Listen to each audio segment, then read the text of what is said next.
Aldrin, always a pleasure having you on the News Today desk. Good afternoon, thanks. Well, earlier this week we heard the South African Council of Churches saying morality when it comes to the presidency was very watered down at this point. Are we seeing a galvanization of the stance today? Well, definitely, if you consider that when they released that statement earlier this week, they said that they want to meet with the ANC's top six before the end of the weekend. That has now materialized. They've met the ANC's top structure. Unfortunately, President Jacob Zuma was not there because he was in PE at the Pagamisa operation where they were launching some of those initiatives there. The Deputy President, Cyril Ramaphosa, was not there as well. He's in KwaZulu-Natal. And the chairperson of the ANC, Baleka Mbete, was not there as well. And they did express concern, saying that they're very disappointed that you have both the Deputy President and the President not available at this meeting. But they're quite clear that they want the President to resign. The words that they use is that they're not forcing the President to resign, but they want the ANC to assist the President to resign. I was speaking to Gwede Mantashe earlier on, and he said that it's a bit confusing. What do you mean by saying assist someone to resign? And he did indicate that there are processes of the ANC that need to be followed onto when the President will resign, or if he should resign, or whether he should be recalled. Yes. So it's not an actual regime change that they are seeking. So we've had several high-profile struggle veterans come to the fore, religious leaders now. We've also had oppositions, of course, calling for the removal of the President. But the head of state, he has apologized. He has demonstrated a will to comply and pay back the money. Do we not, Aldrin, run the risk now of crucifying a head of state and jeopardizing or doing even more harm to the South Africa as it stands?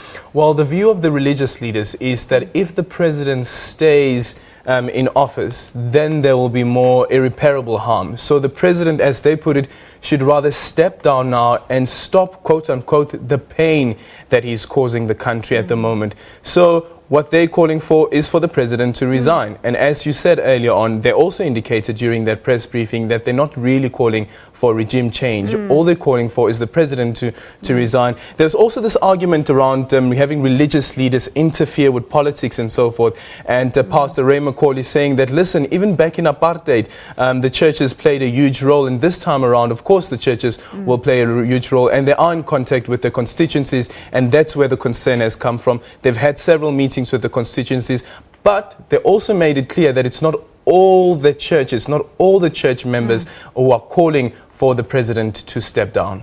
All right, Aldrin, so much has happened in the country in the past week. The Constitutional Court judgment was always going to be a seminal one in that it's going to greatly influence future developments on the political landscape of South Africa going forward. It is an election year. How do you think this is all going to impact on the vote going forward? What's the sense you get from ordinary South Africans out there? What's the mood like? Well, and not just from the middle class, I'm talking about less affluent, the guy on the street as well. Tell you something quite interesting today. Outside Luthuli House, we had a soul lady. She was alone. She had two boards up saying that this is day 4, that she's outside Luthuli House calling on God to save President Jacob Zuma and to save the country that she says she loves dearly. And just minutes after that, we had a homeless man walk past, and he noticed that the cameras were there, and he said that President Jacob Zuma should go. So it definitely depends on who you're speaking to at the time. And if you look at, for instance, the press briefing earlier on today from student organization which is affiliated to the ANC, SESCO, and they've expressed confidence in the president's leadership. So once you have the young people from SESCO saying they still have confidence in the ANC President Jacob Zuma. You have some members of the ANC Youth League who were protesting, remember, or picketing outside the ANC NEC meeting in Pretoria, in Tshwane Areni, calling on the President to step down. You also have the generals of Konto Wesizwe saying that the President should step down. But you also then have those who still have faith in the President. And that was expressed, of course, in what we saw in Parliament when opposition parties called for the President to step down or called for the President's impeachment. Yes. President Zuma is still enjoying a fair degree of support from the youth, as indicated clearly by the ANC Youth League, rallying behind the head of state, saying he should in future seek better legal advice.